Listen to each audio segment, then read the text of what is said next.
नमस्कार विद्यार्थी मित्रांनो, MCQ सिरीजमध्ये पुन्हा एकदा त्या ठिकाणी पॉलिटी या विषयाच्या संदर्भात आपण त्या ठिकाणी सुरू करतोय.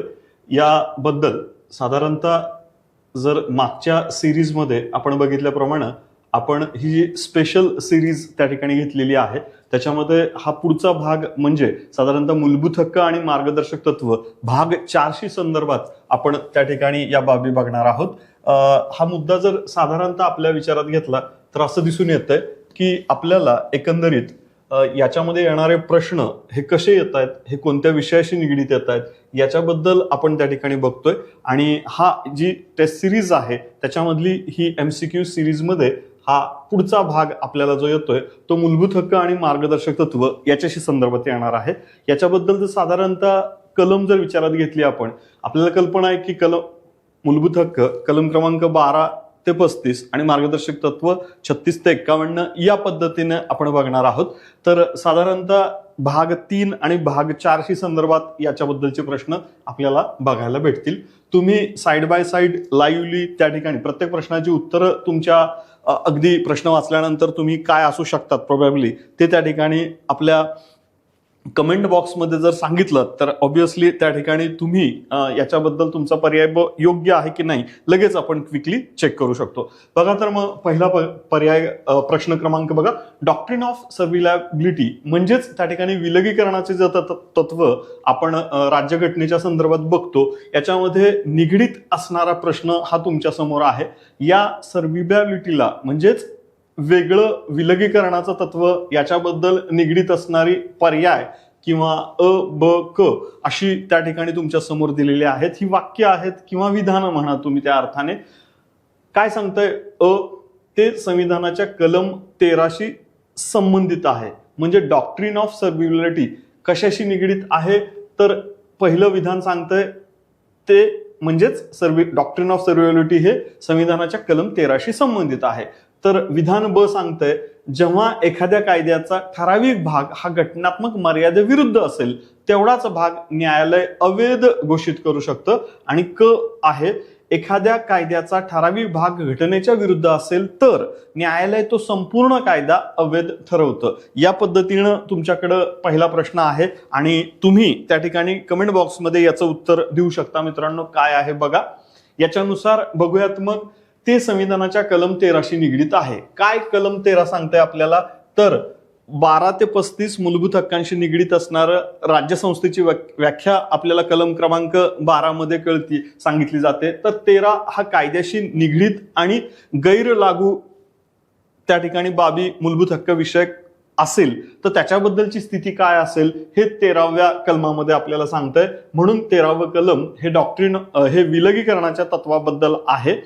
जेव्हा एखादा ठराविक कायदा आहे जो कायदा त्या ठिकाणी राज्यघटना पूर्व स्थितीमध्ये केलेला असेल, राज्यघटना अस्तित्वात येण्यापूर्वीचा कायदा असेल तर घटनात्मक मर्यादेविरुद्ध असेल म्हणजे काय तर घटनात्मक बाबीशी विसंगत असेल तर तेवढाच भाग न्यायालय अवैध घोषित करू शकतं. हो, एखाद्या राज्यघटना पूर्व कायद्यातील एखादी बाब ही मूलभूत हक्क तत्वाशी त्या ठिकाणी मिळती जुळती नाही म्हणजेच थोडीशी अपोजिट आहे, विरुद्ध आहे, तर तेवढा भाग अवैध आपण घोषित करतो.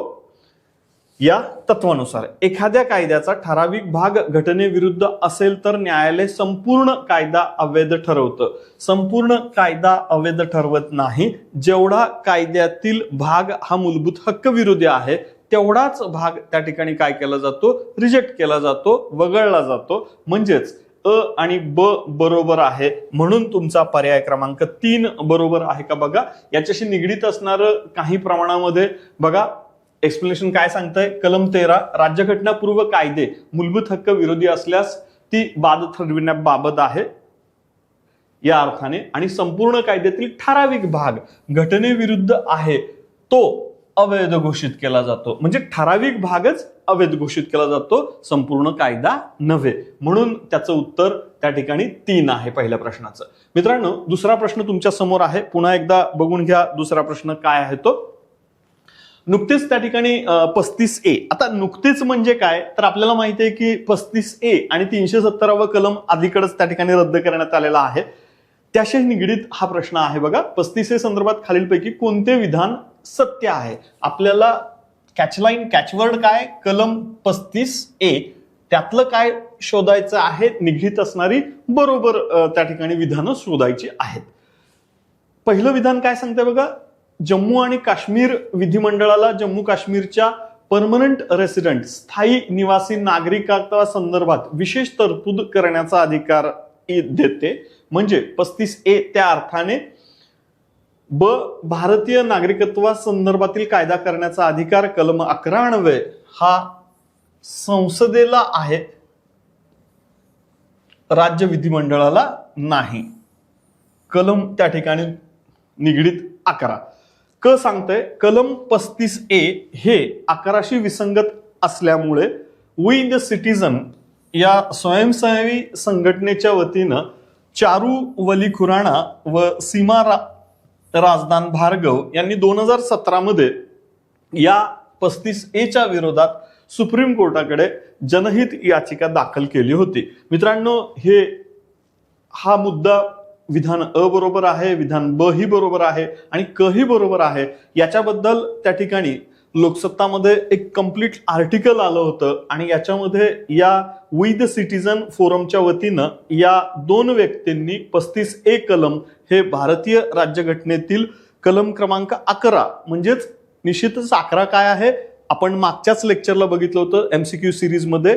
कलम क्रमांक 12 त्याच्या आधी म्हणजे 5 ते 11 नागरिकत्वाशी संदर्भातील आहे. कलम 11शी विसंगत 35A आहे, कारण ते स्थायी सदस्यत्व निवासी नागरिकत्व देण्याविषयक 35A माध्यमातून जम्मू काश्मीर विधिमंडळाला अधिकार देत होतं. परिणामी संसदेच्या अधिकारावर काय झाला, हस्तक्षेप झाला आणि म्हणून मित्रांनो याबाबत हा खटला देण्यात आला होता. म्हणून सर्व त्या ठिकाणी सत्य आहे असत्य आहे याच्याबद्दल जर बघितलं तर 2 नंबरचा पर्याय त्या ठिकाणी काय आहे बघा, याच्याशी निगडीत असणारी बाब वरीलपैकी अ बरोबर आहे, ब बरोबर आहे आणि क ही बरोबर आहे, म्हणून सर्व सत्य आहे. या पद्धतीनं याचा पर्याय 4 क्रमांकाचा पर्याय प्रश्न क्रमांक 2 त्याचं उत्तर आहे 4. याच्याबद्दल थोडंसं एक्सप्लेनेशन जर आपण त्या ठिकाणी घेतलं तर 35A जम्मू काश्मीर बद्दल स्थायी नागरिकत्व किंवा स्थायी निवासी नागरिक कुणाला संबोधण्यात यावं याच्याशी निगडीत होतं. आणि ऑब्विसली 31 ऑक्टोबर 2019 आपण 35A आणि 370 कलम रद्द केलेलं आहे. परिणामी या अर्थाने या खटल्याचाच त्या ठिकाणी 2017च्या खटल्याची पुढची स्टेज आली असं आपण त्या ठिकाणी म्हणू शकतो. म्हणून प्रश्न क्रमांक 2 त्याचं उत्तर आहे 4. 3रा क्रमांकाचा प्रश्न तुमच्या समोर आहे मित्रांनो. काय आहे बघा, सर्व विधानं विचारात घ्या. कायदा या संकल्पनेमध्ये पुढील पैकी आपल्याला काय बघायचंय, कलम 13 कायदा या संकल्पनेमध्ये किंवा शब्दामध्ये कुठल्या कुठल्या घटकांचा समावेश होतोय का, समावेश होणाऱ्या बाबी आपल्याला शोधायच्या आहेत. विधान अ, संसद व राज्य विधिमंडळांनी केलेले कायदे कायदा म्हणून म्हटले जातात का. प्रदत्त विधिनियम हो, तर निश्चितच संसद व राज्य विधिमंडळांनी केलेले कायदे हे कायदा या संकल्पनेमध्ये येतातच. प्रदत्त विधिनियम डेलिगेटेड लेजिस्लेशन हा प्राधिकरणांनी केलेले कायदे देखील कायद्याच्या व्याख्येमध्ये येतात. पोटनियम, नियमन, अधिसूचना गव्हर्नमेंटला, याला आपण गव्हर्नमेंट रेझोल्युशन्स म्हणतो, साध्या भाषेमध्ये GR म्हणतो आपण त्याला, ते देखील काढण्याचा अधिकार सरकारला प्रशासनाला असतो, तो देखील कायद्याचाच भाग असतो. आणि कायद्याची शक्ती असणाऱ्या कस्टम्स किंवा संकेत, कायद्याचा ज्याला त्या ठिकाणी पाठिंबा दिलेला आहे अशी कुठलीही संकेत, रूढी ज्याला कायद्याचं पाठबळ आहे, म्हणून त्या ठिकाणी अ, ब, क आणि ड या सर्व बाबी कायदा या संकल्पनेमध्ये येत आहेत. म्हणून प्रश्न क्रमांक 3चं बरोबर उत्तर मग निश्चितच तुम्ही शोधलं असेलच, त्या ठिकाणी वरीलपैकी सर्व. मित्रांनो, याच्याबद्दल काही प्रमाणामध्ये एक्सप्लेनेशन आपण त्या ठिकाणी दिलेलं आहे, ते या पद्धतीनं आहे. पुन्हा एकदा ही त्या ठिकाणी पर्याय क्रमांक 4 आपण कन्फर्म करू शकता. तुम्ही कमेंट बॉक्समध्ये उत्तरं जी देताय ती खरोखर बरोबर येत आहेत का पुन्हा एकदा चेक करा. तुमचा दिलेला पर्याय आणि आपण जी चर्चा करतोय तो बरोबर येतोय का क्रॉस चेक एकदा तुम्ही करू शकता. चौथा प्रश्न आहे कायद्याचं राज्य, रूल ऑफ लॉ ही संकल्पनेबद्दलचा हा प्रश्न आहे. निश्चितच हे एक विचारवंत पॉलिटिकल थिंकर होते, त्यांनी हा विचार पहिल्यांदा मांडण्यात आला. इनडायरेक्टली रूल ऑफ लॉ नावाची संकल्पना ही कोणत्या विचारवंताची बौद्धिक अपत्य किंवा ब्रेन चाइल्ड असं म्हटलं जातं. मित्रांनो, याच्याबद्दल डायरेक्टली तुम्ही जर रुसो बद्दल म्हणा किंवा हॉब्स लॉक रुसो यांनी सामाजिक करार सिद्धांत दिलेला आहे. मॉन्टेस्क्यूने सत्ता विभाजनाचा सिद्धांत दिलेला आहे. म्हणजे मॉन्टेस्क्यूने सत्ता विभाजनाचा सिद्धांत दिलाय, रुसोने सामाजिक कराराचा सिद्धांत दिलेला आहे. हॉब्स लॉक रुसो आणि मिलने व्यक्त केलेलं जे विचार त्या ठिकाणी आहे लोकशाही प्रणालीबद्दल आहे, तो रूल ऑफ लॉ बद्दल A.V. डायसी यांनी या विचारवंताने आपलं मत त्या ठिकाणी मांडलेलं आहे, विचार व्यक्त केलेले आहेत. म्हणून चौथ्या प्रश्नाचं उत्तर त्या ठिकाणी काय आहे? 2 नंबरचा पर्याय हे करेक्ट आन्सर आहे. बघा, उत्तर त्या पद्धतीनं कायद्याचं राज्य संकल्पनेचे जनकत्व A.V. डायसी यांच्याकडे जात आहे. 5वा प्रश्न तुमच्या समोर आहे मित्रांनो. 5वा प्रश्न काय आहे तो बघा. कुठल्या खालीलपैकी 14 व 19 आणि टिंबटिंब या 3 कलमांना golden triangle of the constitution of India असं म्हटलं जातं? यालाच काय म्हटलं जातं? याला काय म्हटलं जातं? Golden triangle of constitution of India, of the constitution और of constitution of the India. Golden triangle of the constitution असं म्हटलं जातं. बघा, 14 कशाशी निगडीत आहे याच्याबद्दल कायद्यापुढे समानता व्यक्त केलेली आहे. कायद्यापुढे समानता या अर्थाने 14वं कलम आहे. 19वं कलम कशाशी निगडीत आहे? अभिव्यक्तीसह इतर प्रकारच्या स्वातंत्र्याशी निगडीत आहे. तर ऑब्व्हियसली याच्यापैकी कलम कुठलं बरोबर येईल हे या ठिकाणी चेक करू शकता तुम्ही. कलम 15 धर्म, वंश, न्याय याच्या आधारे आम्ही भेदभाव करणार नाही याच्याशी निगडीत आहे, म्हणजे इथे ते बसत नाही रिलेशन मध्ये. 18 पदव्या समाप्तीबद्दल आहे, याच्याशी निगडीत नाही. धार्मिक कृतकर्तव्य याच्याबद्दलचं स्वातंत्र्य देणारं कलम 25 आहे. मग राहिलं त्या ठिकाणी निगडीत कलम 21 जीविताचे आणि स्वातंत्र्यासंदर्भाचे अधिकार. म्हणून या ठिकाणी या ट्रायंगलमध्ये क्वेश्चन मार्कच्या जागी तुम्ही कलम क्रमांक 21 घेऊ शकता. कलम 14, कलम 19 आणि कलम 21 यालाच golden triangle of the constitution असं म्हटलं जातं. म्हणून 5व्या क्रमांकाच्या प्रश्नाचं करेक्ट उत्तर आहे पर्याय क्रमांक 3. पुन्हा एकदा, कलम 14 कायद्यापुढे समानता सांगताय. कलम 19 अभिव्यक्तीसह इतर प्रकारचे स्वातंत्र्य. कलम 21 जीविताची व व्यक्तिगत स्वातंत्र्याविषयीच्या बाबी. म्हणून 14, 19 आणि 21 कलमाला golden triangle of the constitution or of Indian constitution असं देखील त्या ठिकाणी म्हटलं जातं. 6 नंबरचा प्रश्न तुमच्या समोर आहे. प्रश्न एकदा बघून घ्या मित्रांनो, काय सांगता येते. 2017 सर्वोच्च न्यायालयाने एका खटल्यामध्ये 9-0 म्हणजेच एकमताने एक निर्णय दिला होता, एक आदेश निर्गमित केला होता. Right to privacy is the core of the personal liberty, म्हणजेच खाजगीपणाचा अधिकार हा व्यक्ती स्वातंत्र्याचा गाभा आहे असं त्या ठिकाणी सुप्रीम कोर्टाने याच्याबद्दलचं मत व्यक्त केलं होतं. तर आपल्याला त्या ठिकाणी सांगायचं आहे की या सर्वोच्च न्यायालयातील सप्टेंबर 2017 मधला हा खटला आहे. तो खटला कशाशी, कोणत्या कलमाशी निगडीत आहे याच्यामधनं राईट टू प्रायव्हसी हे तत्व त्या ठिकाणी पुढे आलं होतं. आणि राईट टू प्रायव्हसी बद्दल म्हणाल, आत्ताच आपण बघितलंय कलम 14 कायद्यापुढे समानता, खाजगीकरणाचा विषय राईट टू प्रायव्हसीशी निगडीत नाही. विशिष्ट परिस्थितीमध्ये संरक्षण प्रोव्हाइड करणं हे 20 शी निगडीत आहे. अभिव्यक्तीसह इतर प्रकारचे स्वातंत्र्य उपलब्ध करून देणारं कलम 19 आहे. आणि म्हणून राईट टू प्रायव्हसी हा कलम क्रमांक 21 शी निगडीत असणारा त्या ठिकाणी मुद्दा आहे असं आपण म्हणू शकतो. तुमचं उत्तर बरोबर आलंय का एकदा चेक करून बघा बरं तुमच्या या कमेंट बॉक्समध्ये. बघा, त्याचं उत्तर 3च आहे. आणि या पद्धतीनं जीविताचे आणि व्यक्तिगत स्वातंत्र्याची हमी कलम 21 देत आहे. आणि व्यक्तिगत स्वातंत्र्य, खाजगीपणाचा हक्क म्हणजेच जीवन जगण्याच्या अधिकाराचं एक्सटेन्शन आहे.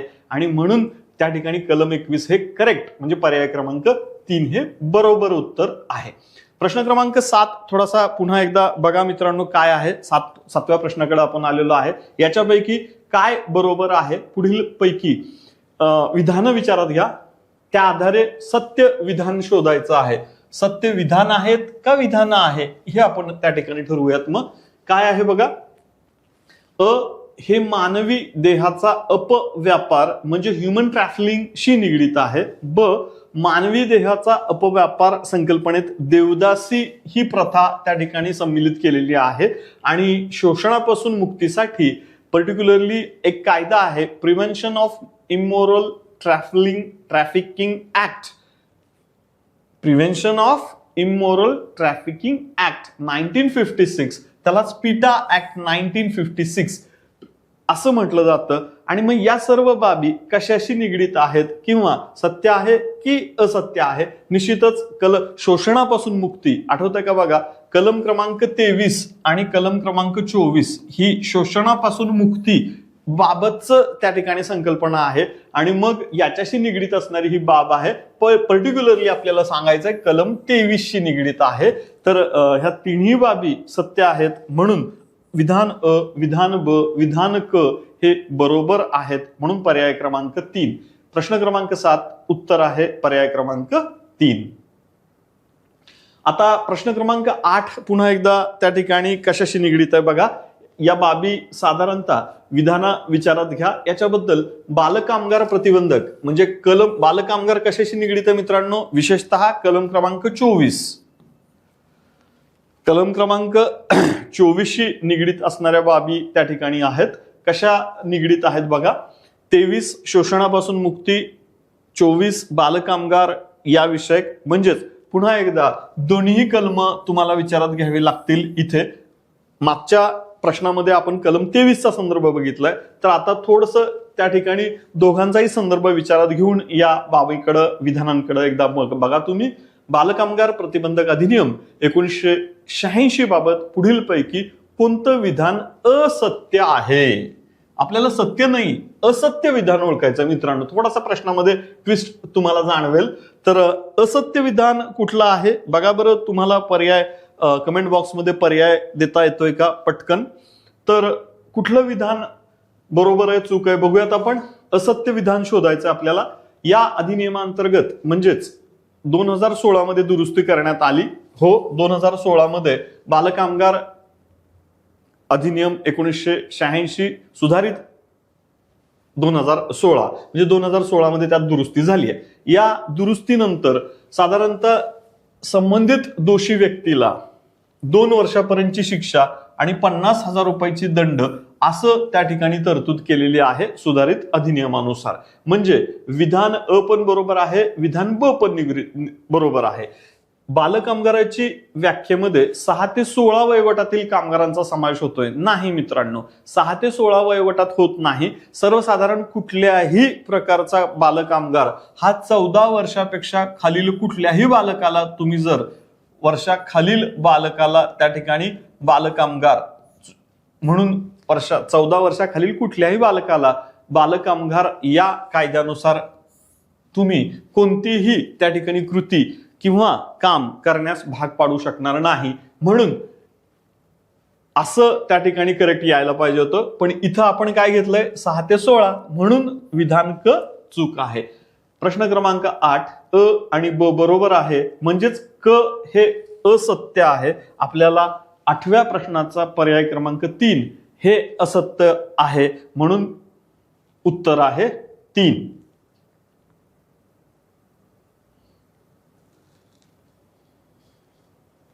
9वा प्रश्न पुन्हा एकदा त्या ठिकाणी 9व्या प्रश्नाकडे बघा. मूलभूत हक्कांमधील कुठली बाब आपल्याला विचारात घ्यायची आहे. तर विधान कुठलं आपल्याला या मध्ये प्रश्नामध्ये सत्य विधान शोधायचं आहे. कशाशी निगडीत आहे, कलम 21 शी निगडीत. मनेका गांधी खटला, मनेका गांधी खटला बरोबर आहे. इंदिरा गांधींचा जो 2 नंबरचा मुलगा होता संजय गांधी, त्यांच्या या मिसेस उत्तर प्रदेशातून या खासदार भारतीय जनता पार्टीच्या होत्या. त्यांचे मुलगा असणारा वरुण गांधी देखील भारतीय जनता पार्टीच्या त्या ठिकाणी खासदार होते. आणि अशा या मनेका गांधींनी 1978 मध्ये विषय हा झाला होता की मनेका गांधींना परदेशात जायचं होतं आणि त्यावेळेस जनता पक्षाच्या सरकारने त्यांना परदेशात जाण्यापासून रोखलं होतं. याच्याशी निगडीत हा खटला आहे. एवढा संदर्भ तुम्हाला थोडासा लक्षात घेतला तर या खटल्याकडे तुम्ही बघू शकता. हा खटला होता मनेका गांधींनी त्यांना परदेशात जाण्यापासून रोखलं गेलं सरकारद्वारे, जनता पक्षाद्वारे, मोरारजीभाई सरकारद्वारे. म्हणून ते सुप्रीम कोर्टाकडे गेल्या आणि त्यांनी सांगितलं की राईट टू गो अब्रॉड, परदेशात जाणं, विदेशात जाणं हा कलम 21 अंतर्गत त्या ठिकाणी काय आहे, माझा अधिकार आहे. सुप्रीम कोर्टानं देखील त्या ठिकाणी ते मान्य केलं की हो, एखाद्या व्यक्तीला योग्य त्या प्रक्रियेद्वारे व्हिसा, पासपोर्ट वगैरे या ज्या काही रिक्वायर्ड प्रोसेस आहेत त्या कंप्लीट करून परदेशात जाता आलं पाहिजे. हा तिचा काय आहे, कलम 21 अंतर्गत मूलभूत स्वरूपाचा अधिकार आहे. असा निर्णय त्या ठिकाणी देण्यात आला सुप्रीम कोर्टाने याबद्दलचा. मग सत्य त्या ठिकाणी काय आहे, विधान अ सत्य आहे. विधान ब काय सांगताय बघा, या खटल्यात नागरिकांना फक्त कार्यकारी मंडळाच्या मनमानी कृती किंवा असंगत कृतीपासून संरक्षण नाहीच, पण त्याशिवाय ते तर आहे कायदे मंडळाच्या मनमानी कृतीपासून पण संरक्षण आहे. म्हणजे यांच्या कुठल्याही कार्यापासून पण व्यक्तीच्या मूलभूत हक्कांचं उल्लंघन झालं तर न्यायालय त्याला आदेश करू शकतं कार्यकारी मंडळाला की असं तुम्ही करू शकत नाही. आणि कायदे मंडळानं असा एखादा कायदा मंजूर केला ज्यामुळे व्यक्तीचा मूलभूत हक्क, नागरिकांचा मूलभूत हक्क डावला जात असेल तर त्यालाही त्या ठिकाणी काय करता येईल, न्यायालयीन पुनर्विलोकनाच्या माध्यमातून सुप्रीम कोर्टाचं काय मिळणार आहे, संरक्षण मिळणार आहे. आणि म्हणून हा बही विधान त्या ठिकाणी बरोबर विधान आहे. यामुळे अ आणि ब दोन्ही बरोबर. वरील खटल्यात सर्वोच्च न्यायालयाने एके गोपालन खटल्यातील निकाल उचलून धरला, ग्राह्य मांडला असं नव्हे. कारण मुळात एके गोपालन खटला काय होता, सरनामा हा राज्यघटनेचा भाग नाही असं एके गोपालन खटल्यामध्ये 1950च्या खटल्यामध्ये सुप्रीम कोर्टाने सांगितलं होतं. पण मनेका गांधी खटल्यामध्ये सरनामा हा राज्यघटनेचा भाग आहे आणि त्यानुसार त्या ठिकाणी हा निकाल दिला, म्हणजे एके गोपालन खटल्याच्या अगदी विरुद्ध निकाल दिला. म्हणून तोच निकाल कंटिन्युएशन मध्ये ग्राह्य धरला असं म्हणता येणार नाही. म्हणून 9व्या प्रश्नाचं उत्तर काय येतंय बघा, तुमच्या समोर पर्याय आहेत. म्हणजे 9व्या प्रश्नाचं उत्तर काय येऊ शकतं, त्या ठिकाणी आहे पर्याय क्रमांक 3 अ आणि ब बरोबर आहे. याबाबतच त्या ठिकाणी हा निकाल आहे. 10वा प्रश्न येतोय कलम क्रमांक 25. ऑब्विसली कलम क्रमांक 25 ते 28 धार्मिक स्वातंत्र्याबद्दल आहे. काय आहे 10वा प्रश्न तुमच्या समोर आहे बघा. त्याचं त्या ठिकाणी काय पर्याय येतोय, हिंदू या संकल्पनेचं थोडंसं डिटेलमध्ये विवेचन केलेलं तुमच्या समोर दिसेल. हिंदू या संकल्पनेत घटनात्मक दृष्ट्या कायदेशीररित्या 3 धर्माचा समावेश होतोय. म्हणजेच हिंदू म्हणजे काय, हे हिंदू एक धर्म आहे. याशिवाय इतर काही धर्मांचा देखील सुप्रीम कोर्टाने कलम 25 अंतर्गत अधिकार प्रदान करताना त्यांना हिंदू संस्कृतीचेच घटक, अविभाज्य घटक मानलं. या नात्याने पुढील पैकी कोणता धर्मगट हा हिंदू या संकल्पनेचा भाग आहे ते आपल्याला शोधायचं आहे. बघा, शीख, जैन व बौद्ध त्या ठिकाणी हिंदू या संकल्पने येतात का? हो, शीख पण येतो, जैन पण येतो आणि बौद्ध पण येतो. म्हणून पहिला पर्याय करेक्ट आहे. पारशी, ख्रिश्चन आणि जैन येतोय पण ख्रिश्चन येत नाही, पारशी येत नाही, म्हणून दुसरा पर्याय चूक आहे. जैन येतोय, शीख येतोय पण मुस्लिम येत नाही, म्हणून तिसरा पर्याय नाही.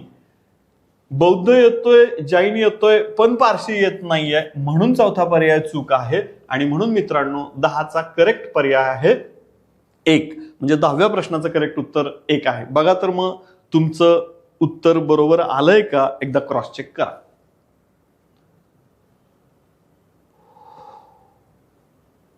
11वं प्रश्न तुमच्या समोर आहे. त्याचं करेक्ट उत्तर काय आहे त्याच्याशी निगडीत बघूयात. पहिले प्रश्न बघा, लष्कराला जादा किंवा जास्तीचे अधिकार देण्याबाबतचं या ठिकाणी या कलमाचा संदर्भ येणारा विचारात घ्या. नागरिकांच्या मूलभूत हक्कांबद्दल बदल करण्याचा कायदा करण्याचा अधिकार संसदेला कोणत्या कलमाअंतर्गत प्रदान करण्यात आलेला आहे? थोडक्यात मूलभूत हक्कांच्या बाबी विचारात घेऊन त्याच्याही पुढे जाऊन आपल्याला ही बाब लक्षात घ्यायची आहे की जास्त अधिकार कशानुसार दिलेले आहेत. मग आता कलम 33 कशाचा आहे? संरक्षण दल आणि त्यामधील व्यक्तींचे अधिकार. कलम 34 कशाबद्दल आहे? तर मार्शल लॉ आणि मूलभूत हक्कांबद्दल आहे, म्हणजे याच्याशी निगडीत नाही. या कलम 34शी निगडीत आहे. कलम 35 कशाबद्दल दिलेला आहे? तर संसदेला अधिकार आहे मूलभूत हक्क बद्दल समान पद्धतीने लागू करण्यासाठी कायदा करण्याचा अधिकार. कलम 36 मार्गदर्शक तत्वांनुसार राज्याची व्याख्या देतोय. म्हणून 11व्या प्रश्नाचं उत्तर आहे पर्याय क्रमांक 2. 12वा प्रश्न मार्गदर्शक तत्वाबद्दल येतोय. विधानांचा विचार घ्या. पुढे अ ब क त्या ठिकाणी 3 विधानं तुमच्या समोर दिलेली आहेत. त्यापैकी 3 विधानं काय आहेत बघा. 12वा प्रश्न आहे त्या पद्धतीनं कोणतं विधान अ ब क पैकी आपल्याला काय निवडायचंय? सत्य विधान ओळखायचं आहे. मार्गदर्शक तत्व न्यायप्रविष्ट नाहीत हे विधान बरोबर आहे. ते भारतीय राज्यघटनेच्या मध्ये स्पेनच्या राज्यघटनेकडनं घेतलेला आहे नाही. स्पेनच्या राज्यघटनेमध्ये केवळ त्याचा उल्लेख आहे. करेक्ट पर्याय आयर्लंड किंवा आयरिश राज्यघटना असं आपण त्यांना म्हणू शकतो. मार्गदर्शक तत्वे ही आर्थिक आणि सामाजिक लोकशाही प्रस्थापित करण्याशी निगडीत आहेत, म्हणून हेही बरोबर आहे. पर्याय विधान अ आणि क सत्य आहे. या अर्थाने हे करेक्ट पर्याय आहे. 12व्या प्रश्नाचा करेक्ट पर्याय आहे 3 नंबरचा त्या ठिकाणी पर्याय. 13वा प्रश्न बघा थोडासा जोड्या लावाबद्दल येतोय. 13वा प्रश्न थोडासा डिटेलमध्ये तुमच्या समोर घेतलेला आहे. पुन्हा एकदा अख्खी स्क्रीन विचारात घ्यावी लागेल तुम्हाला. तर इथं विचारवंत किंवा जी व्यक्ती भारतीय राज्यघटनेचा अभ्यासक म्हणून होते त्यातले काही लोक त्या ठिकाणी अगदी आंबेडकर संविधान सभेमध्ये होते, तर इतर लोक त्याच्याशी निगडीत अभ्यासक होते असं आपण म्हणूयात. त्यांनी मार्गदर्शक तत्वाबद्दल काय भावना व्यक्त केल्या त्याच्याबद्दलचा आहे. पहिला गट तुम्हाला विचारवंतांचा आहे. दुसरा गट त्यांनी व्यक्त केलेल्या मताबद्दलचा आहे. 13वा प्रश्न तुमच्या समोर आहे. बघा एकदा प्रश्न वाचून त्याचा करेक्ट पर्याय काय येतोय का तुम्हाला सुचतोय का कमेंट बॉक्समध्ये तुम्ही टाकू शकता. त्याचं डॉक्टर आंबेडकरांनी मार्गदर्शक तत्वांना नाविन्यपूर्ण वैशिष्ट्य असं त्या ठिकाणी म्हटलं होतं. डॉक्टर LM सिंघवी यांच्या नेतृत्वाखाली आपण पुढे स्थानिक स्वराज्य संस्थांबद्दल एक कमिटी पण दिली होती, स्थापन केली होती. सुप्रीम कोर्टाचे लॉयर होते. घटनेला जीवन प्रदान करणाऱ्या तरतुदी आहेत. थोडक्यात राज्यघटनेला सजीव इट मेक्स लाईव्ह असं त्यांचं स्टेटमेंट आहे. राज्यघटनेला ते काय करतंय? सजीवत्व जीवन बहाल करतंय असंच त्यांचं स्टेटमेंट होतं. MC छागलांनी यांचा सामाजिक क्रांतीची उद्दिष्ट याबद्दल मत व्यक्त केलं का की त्या ठिकाणी पृथ्वीवरील स्वर्ग म्हटलं का? तर MC छागलांनी मात्र त्यांनी त्यांच्या रोजेस इन डिसेंबर नावाचं एक पुस्तक आहे त्या पुस्तकामध्ये सांगितलंय की मार्गदर्शक तत्वांची जर संपूर्णतः अंमलबजावणी झाली तर भारत हा पृथ्वीवरील काय बनेल? स्वर्ग बनेल असं त्यांचं स्टेटमेंट होतं. आणि म्हणून त्याचा पर्याय काय येतोय बघा, क चा पर्याय चौथा येतोय. तर ग्रॅनव्हिल ऑस्टिन यांनी आपल्या पुस्तकामध्ये सामाजिक क्रांतीचं उद्दिष्टच याद्वारे साध्य होतंय असं त्या ठिकाणी म्हटलंय. बघा करेक्ट पर्याय काय येतोय? तर याच्याशी निगडीत पर्याय बघा 4 नंबरचा पर्याय हा करेक्ट पर्याय तुमच्या समोर येतोय. 13चं उत्तर आहे 4. बघा 14वा प्रश्न आहे मार्गदर्शक तत्व व मूलभूत हक्क एकत्रितरित्या राज्यघटनेची सत्सद विवेक बुद्धीच आहे असं कोण म्हटलं होतं? डायरेक्टली स्टेटमेंट आहे ते. 14व्या प्रश्न तुमच्या समोर आहे.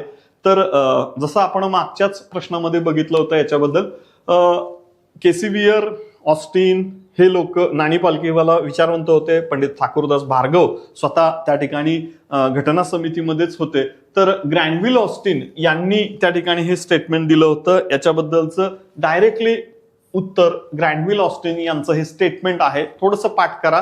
राज्यघटनेची सत्सद विवेक बुद्धी असं त्यांनी यांना एकत्रितपणे संबोधलं होतं. ग्रॅनव्हिल ऑस्टिन यांनी त्यांच्या पुस्तकामध्ये याच्याबद्दलचं स्टेटमेंट आहे. पर्याय क्रमांक 1 करेक्ट. पंधरावा प्रश्न आहे तो कलम 44शी निगडीत आहे. तर काय आहे 15वा प्रश्न, याच्याशी निगडीत असणारी विधान कलम 44शी निगडीत आहे, एवढा मुद्दा त्या ठिकाणी विचारात घ्या. समान नागरिक संहिता युनिफॉर्म सिव्हिल कोडशी निगडीत आहे. काय आहे समान नागरिक कायदा? कलम 44शी निगडीत आहे का? हो, निगडीत आहेच. शहाबानू खटल्यात सर्वोच्च न्यायालयाने 1985 मध्ये संसदेला याविषयी कायदा करण्यास सांगितले का? म्हणजे सुचवले, सल्ला दिला, बरोबर आहे. सप्टेंबर 2017 मध्ये सरकारने तिहेरी तलाक किंवा तलाक बिद्दत म्हणजे तोंडी तलाक देण्याची पद्धत, ही प्रथा अवैध किंवा अनकॉन्स्टिट्युशनल असं त्या ठिकाणी खटल्यात सांगितलं होतं का? तर हो, या अर्थाने तिन्ही विधान बरोबर आहेत, म्हणून अ ब क करेक्ट आहे. सर्व विधानं सत्य आहे. 15चं उत्तर 4 आहे. 15-4. 16वा प्रश्न तुमच्या समोर आहे, एकदा वाचून घ्या. काय सांगतंय बघा.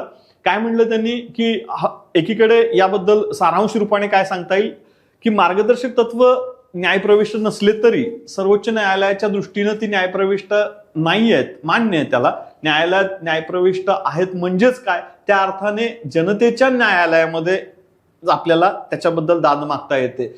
खऱ्या अर्थाने न्यायप्रविष्ट नाही नसले तरी म्हणजे सुप्रीम कोर्टात या विरोधात धाव घेता येत नाही, उच्च न्यायालयाकडे जाता येत नाही. पण त्याची अंमलबजावणी नाही झाली तर लोक निवडणुकांमध्ये त्यांना नाकारतील, अशा नाकर्त्या राज्यकर्त्यांना नाकारतील. तर या अर्थाने हे स्टेटमेंट कोणी दिले? Directive principle of state policy are not justiciable in the court of law but it is a justiciable in court of people, असं स्टेटमेंट डॉक्टर आंबेडकरांनी त्या ठिकाणी तिथं संविधान सभेमध्ये त्या याच्यावरती भाषण करताना त्यांचा उल्लेख केलेला आहे. दोघांचं कंपॅरिझन करून, तुलना करून आंबेडकरांनी त्या ठिकाणी directive principle of state policy बद्दल हे मत व्यक्त केलं होतं. 16-2 बघा, 16-2.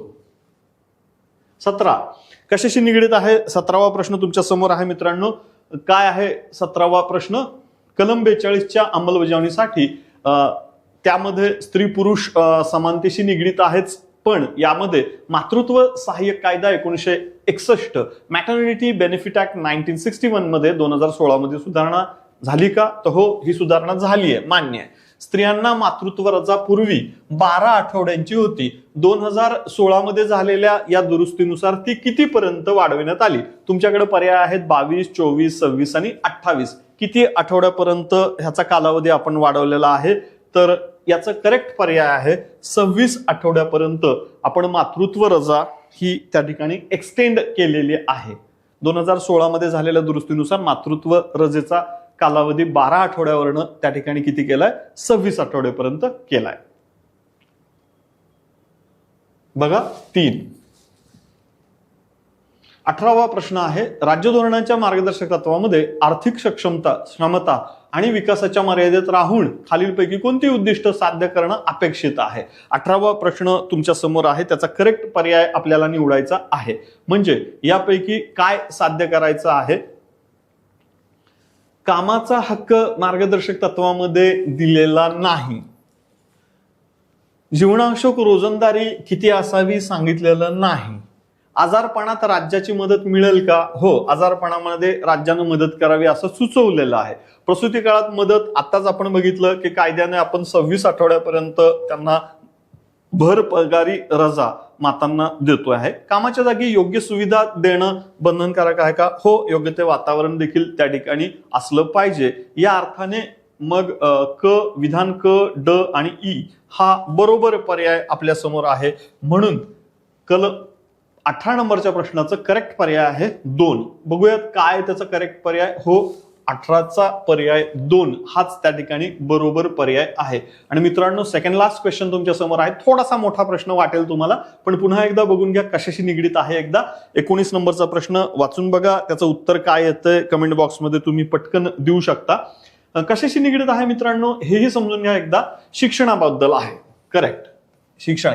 कॅचवर्ड काय? शिक्षण. बर, काय सांगितलं याच्याबद्दल? कलम 45 मध्ये 0 ते 6 वयोगटातील बालकांना पूर्व प्राथमिक शिक्षण देण्याची जबाबदारी राज्य संस्थांची असेल अशी तरतूद आहे. बर, सद्यस्थितीत कलम निगडीत असणारं बघतोय आपण. कलम 21A अंतर्गत 6 ते 14 वयोगटातील बालकांना प्राथमिक शिक्षण मूलभूत हक्कांच्या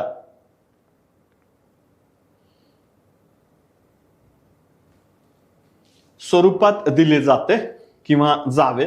मूलभूत कर्तव्यात 11व, मग हे करेक्ट पर्याय आहे का? हो. कलम 45 मध्ये 0 ते 6 वयोगट आणि 6 ते 14 वयोगट 2 बालकांचं त्या ठिकाणी वर्गीकरण केलंय का? हो, केलंय.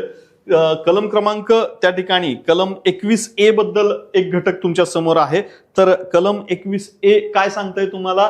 6 ते 14 वयोगटातील बालकांना प्राथमिक शिक्षण मूलभूत हक्कांच्या स्वरूपात दिलंय का? हो, दिलेलं आहे आपण. तर यासाठी कर्तव्य क्रमांक 11वं कर्तव्य प्राथमिक शिक्षण देण्याची जबाबदारी संबंधित पालकांची आहे आणि म्हणून त्या ठिकाणी हे काय असणार आहे? योग्य आहे. 11वं कर्तव्य समाविष्ट करण्याबद्दल न्यायमूर्ती जगदीश शरण वर्मा, न्यायमूर्ती JS वर्मा समितीनं देखील शिफारस केली होती आणि म्हणून विधान अ बरोबर आहे, ब बरोबर आहे, क बरोबर आहे, ड बरोबर आहे, म्हणून सर्व विधानं योग्य आहेत. काय आहे 19चं उत्तर बघूयात आपण. हो, उत्तर 4 बरोबर आहे. आणि लास्ट बट नॉट लिस्ट, फार महत्वाचं आहे, जोड्या लावा, त्या ठिकाणी प्रश्न येतोय तुमच्या समोर. बघा, दोन्ही बाजू बघून घ्या आणि त्याचा करेक्ट उत्तर तुम्हाला सांगता येते का? आय थिंक मित्रांनो तुम्हाला सर्व प्रश्न आणि पर्याय तुमच्या समोर आहेत. योग्य तो पर्याय लावता येतात का बघा त्या पद्धतीने. तर काय आहे बघा, कलम 51. काय आहे कलम 51? आंतरराष्ट्रीय शांतता व सौहार्द राखण्यासंदर्भात आहे. हे बुद्धिवादी तत्व आहे का? तर हो, हे बुद्धिवादी तत्व आहे. आधुनिक पुरोगामी विचारसरणीचं बुद्धिवादी तत्व आहे. कलम 39A काय आहे? 39A हे सांगतंय की आर्थिकदृष्ट्या मागास, सामाजिकदृष्ट्या मागास एखाद्या व्यक्तीला अटकेत टाकल्यानंतर विधिविषयक सल्लागारांचं सहाय्य द्यायचंय का? तर हो, विधिविषयक सल्लागारांचं सहाय्य त्याला द्यावं लागेल. कलम 40 आपल्याला स्थानिक स्वराज्य संस्था, गाव तेथे ग्रामपंचायतीबद्दल आहे, गांधीवादी तत्व आहे. आणि शेवटचं त्या ठिकाणी कलम आहे, कलम क्रमांक दिलेला आहे 350A, मार्गदर्शक तत्वाशी निगडीत आहे. 350A मार्गदर्शक तत्व, पण भाग 4 मध्ये दिलेल्या 35 ते कलम क्रमांक 36 ते 51 याच्यामधले शिवाय प्लस हे अतिरिक्त स्वरूपाचं तत्व त्या ठिकाणी सांगितलेलं आहे. अ1, ब2, क3, ड4 म्हणजे त्या ठिकाणी योग्य पर्याय कुठला त्या ठिकाणी येऊ शकतो बघा. मग 20चं करेक्ट आन्सर त्या ठिकाणी काय येतंय? पर्याय क्रमांक 2. काय आहे उत्तर? बरोबर आहे मित्रांनो, पर्याय क्रमांक 2 करेक्ट आहे.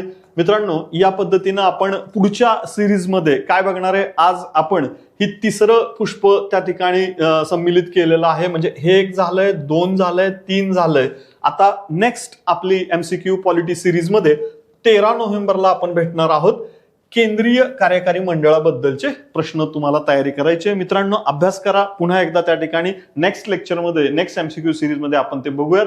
तोपर्यंत मित्रांनो, धन्यवाद.